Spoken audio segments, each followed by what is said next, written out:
So going into the World Cup, it was just me and my mum. My sister and brother stayed back home with my nan. We had a lot of fun, and it was our first time in New York, so we really did thoroughly enjoy it.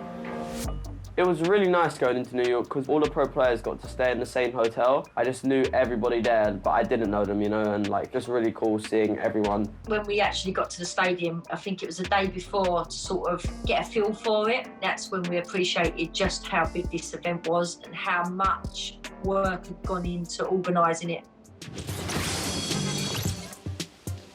Ladies and gentlemen, boys and girls, Jonesies, Bonesies, and everyone in between, welcome back to the road to the Fortnite World Cup. We're on one of the last stops. We saw Creative and the Pro-Am get off the track yesterday, and Bala, we're here today for the duos competition.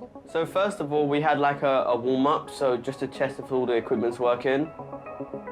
I placed really, really well in the game, so I had like 8 kills and I came 3rd place in the game. Like, I absolutely just wiped the floor with everyone in the first warm-up game. We came back, we had food, and I was just buzzing, ready to get into the first game. On show day, the energy was contagious. You had thousands of people flooding in, taking their seats, and ready for the big competition. Before the duos, we had the creative event. So that was like the small-scale entry level. You really felt the atmosphere change when the real competition started to come through. And that was kicking things off, setting the stage with the duos competition. We've got one final group of duos to let on the floor. It's going to be Serpent and Hype, Wolfiez and Rojo, Skite and Vato, Forwinds and Tux, Kluja and Thomas HT, and then finally Puzz and Ming. We knew that it was gonna be 6 intense games and lives were gonna be changed. Getting those couple materials can be key. Wolfiez, you heard the snipe shot there. It looks like nobody got connected with it.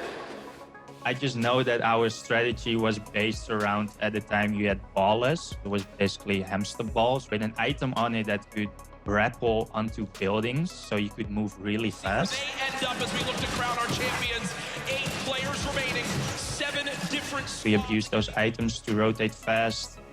People couldn't shoot you when you were in the baller, so we didn't lose any HP, stuff like that. That was basically our main strategy, to use those as long as we can. Basically created for us a really consistent playstyle where we would always end up amongst the last players.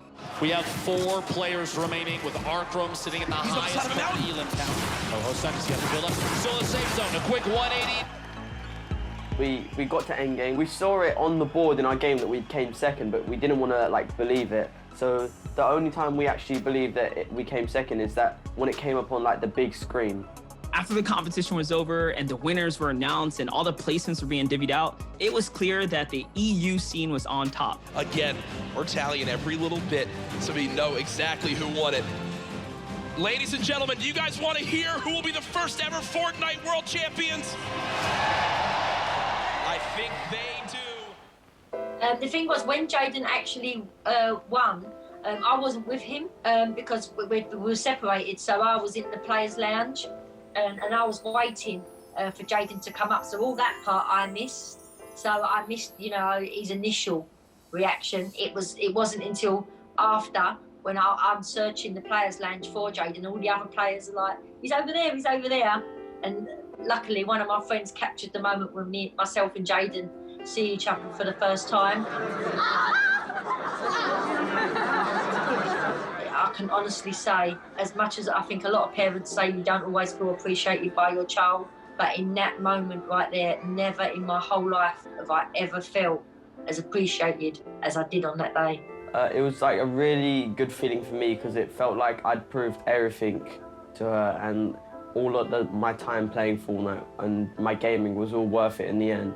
And like the financial strain that we had and all that stuff was just all gone. Me and Rojo won 2.25 million together split. $1.125 million each they won. That's where Wolfiez and Rojo really shined out. I mean, we're talking $2.2 million or so. Stepping on that stage and then winning and taking it all home, all of a sudden, like a snap of a finger, fame comes overnight. That was a whirlwind. So that night, me and my mum got like a lot of calls from back home because we was in a different time zone. So it was the daytime of back home, but it was night for us. And we stayed up pretty much all night doing like radio calls, phone calls and all that stuff. The day after that, we went to the Rockefeller building to do an interview for Sky News. We all went out to celebrate and went to this pizza place and like had a massive pizza with all my friends and family. As soon as we came back from New York, we were scheduled to do interviews literally straight away. Turns out, though, Jayden wasn't wasting his time after all, because he's just won nearly £1 million playing the online video game Fortnite at its first ever World Cup. So the attention of all the media was just different for me, and I kind of handled it pretty well. I knew what I wanted to do in the end, though. I just wanted to go home and just keep playing and doing what I'm doing. It wasn't really that hard to figure out what I was going to do with the money, just save the rest of it and just buy the house out of the other half.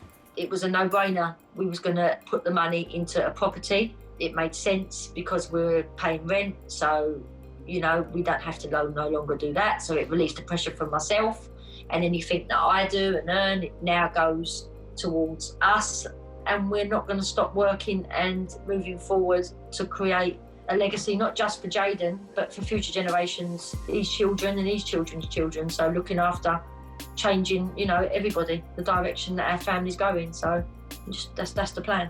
I now just have a really, really nice house that I really like. So my mum definitely has a new light on gaming, and she also took a lot more time to understand like how it works. So it's really cool. It weren't too bad for a day's work.